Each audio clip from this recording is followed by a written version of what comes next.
So this is based on the Stephen King novel from the 70s. It was his second published novel. This has been made several times, actually. It was made in 1979 as a British miniseries that's about 3 hours long. It was also made in the early 2000s as an American-made miniseries, also 3 hours long, which starred Rob Lowe. And there was a sequel of sorts in the late 80s called Return to Salem's Lot. So story's been done quite a lot, and King has said that this is his favorite of all of his novels, which is kind of incredible. So the story is uh, writer Ben Mears, played by Lewis Pullman, returns to the town of Jerusalem's Lot, just Salem's Lot or the Lot. After growing up there as a boy, he lived there for 9-10 years. His parents were tragically killed in a car accident.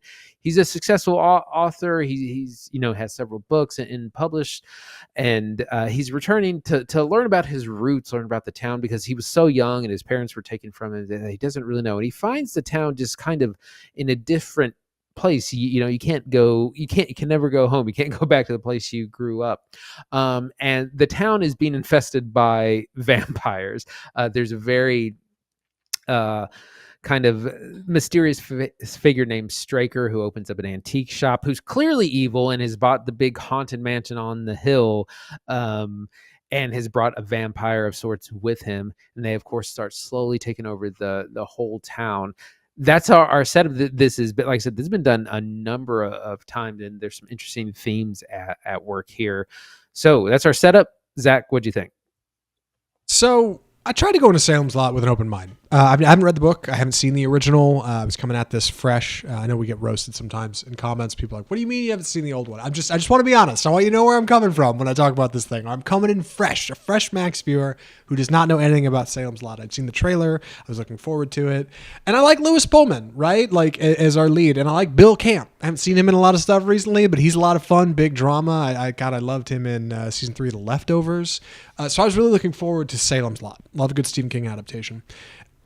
I think this movie does not super work for me, though. And I think it didn't really work for me because it just gets really, I don't know, fast. It's got a funny issue with pacing where it just kind of, this whole town has to get taken over pretty quick in like an hour 54, and things have to turn sideways for our characters and they have to figure out what to do next.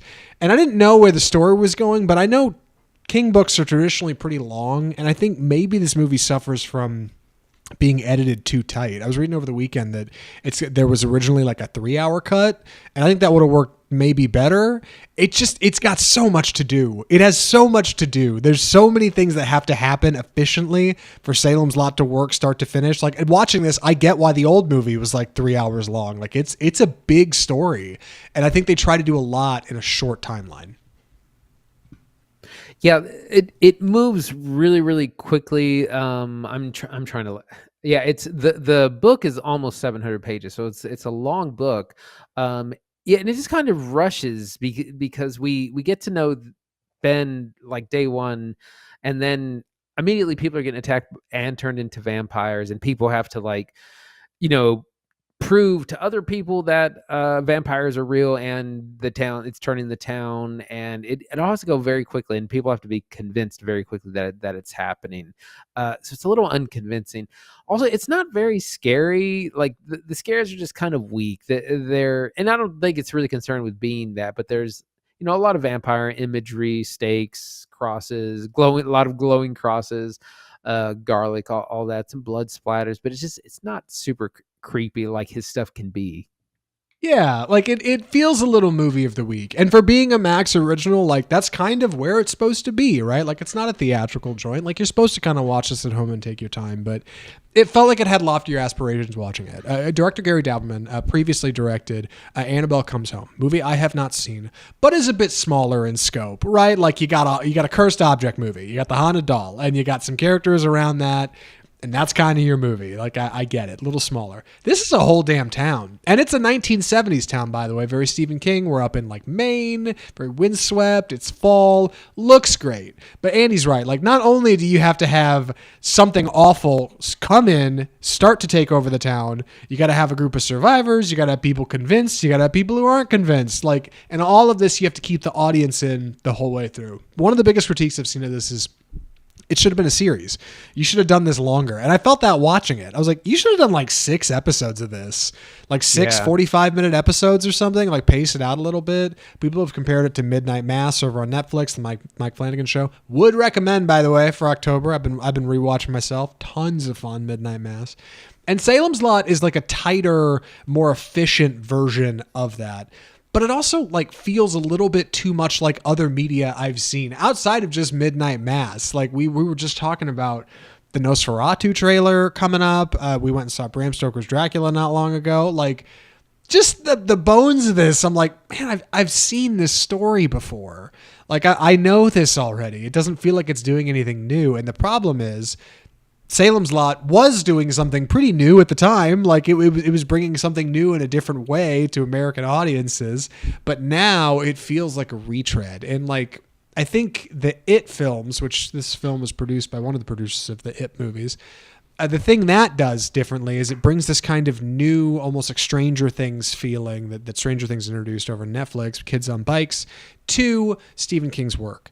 And this, in the hands of Gary Dauberman, like doesn't quite have the time to get there. And I think that the longer cut of it, like a more paced version of it, would. You get longer time to sit with scares. You get better jumps, better orchestra stings, better shadows in the darkness moving around just in the back. Like Salem's Lot just has so much to do.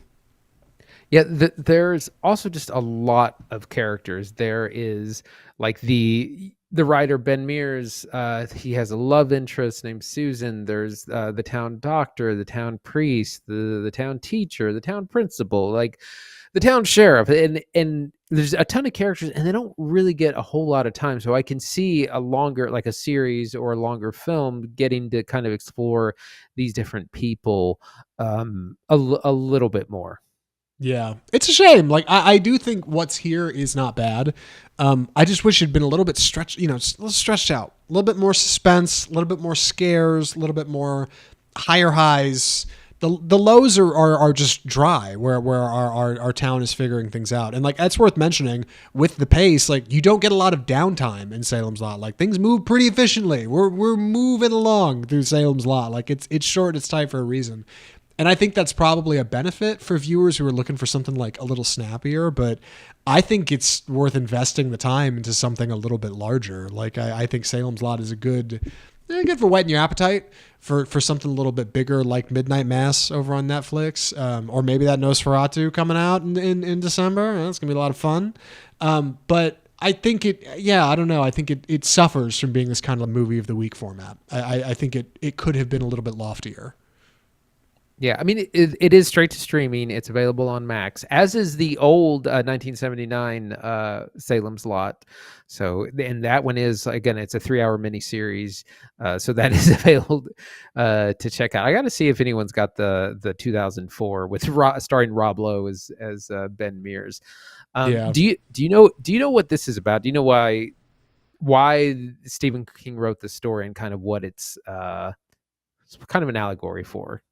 No. I mean, feels like Dracula, but that feels like the dumb answer. Yeah, like what do you got? No, it's not clear, and I only know this because I looked it up. So there's a couple of things. Part of it was I think Stephen King grew up in a small town, and he has a penchant, soft spot for that kind of nostalgia and the way small towns used to be. And so at this point, small towns, and even today, were largely disappearing.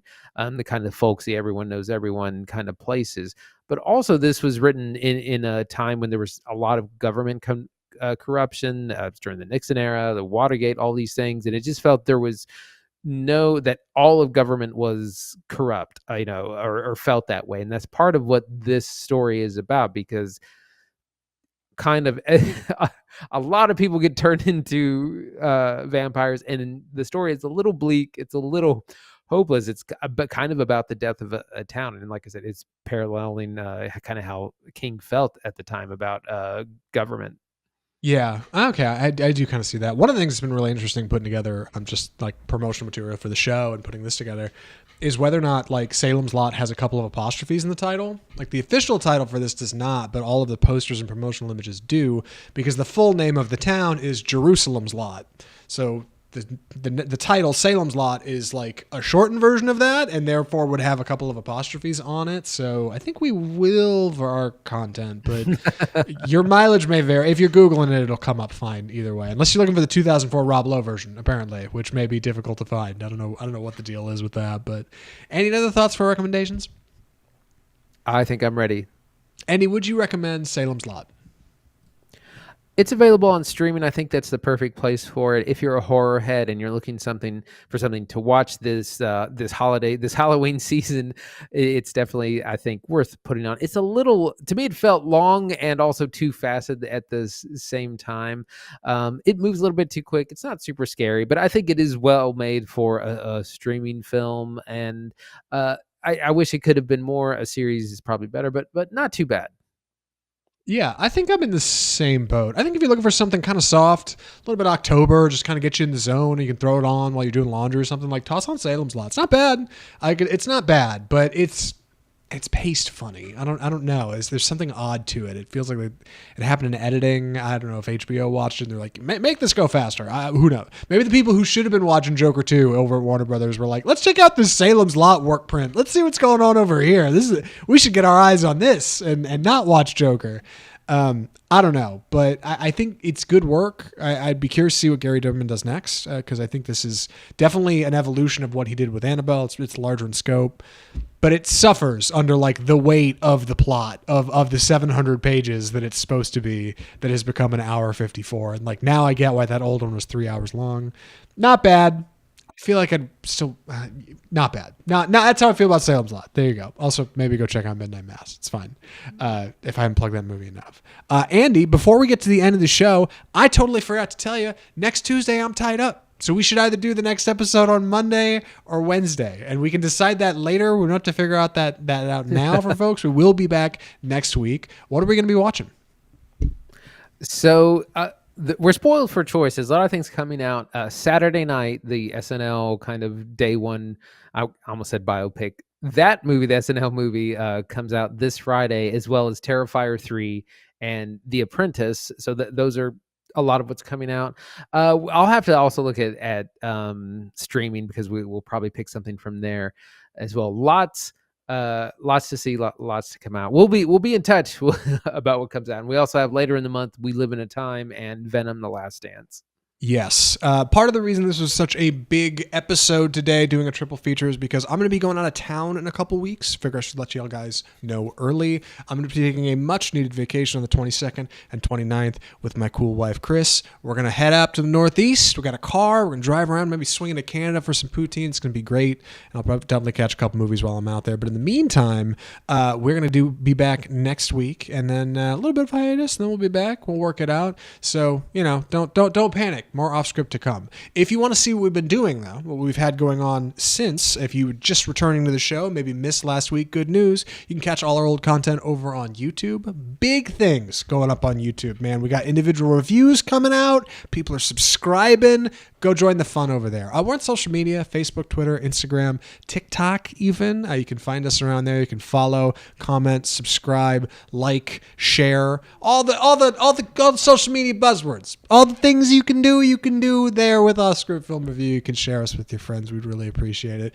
Our audio listeners, of course, are very near and dear to us. We are available on Spotify, Google Play, iTunes, iHeartMedia, Amazon Music. I think you can find off-script episodes. And of course, you can subscribe there as well. You can find our website, offscriptfilmreview.com, where we're posting interviews, additional content, side work, other things we got going on. You can check us out over there. And of course, you can email the show directly. Direct correspondence from you to us, your mouth to our ears, or your fingers to our eyes, through the power of email at mail@offscriptfilmreview.com. Tell us what you think of the show. Tell us what you thought of Salem's Lot. Maybe share something we should watch. Recommend. Love hot recommend, especially for October. You got any horror movies that are worth watching? God, I just watched Child's Play 2 for the first time last night, which I thought would be better than it was because there were subsequent Child's Play movies, and I had no idea that movie is as wacky as it is. Anyway, that's enough on movies. We've been talking about them for over an hour. From all of us at Offscript, the home of Bolt Cinema, I'm Zach Lewis. And I'm Dr. Draper. Thanks for watching.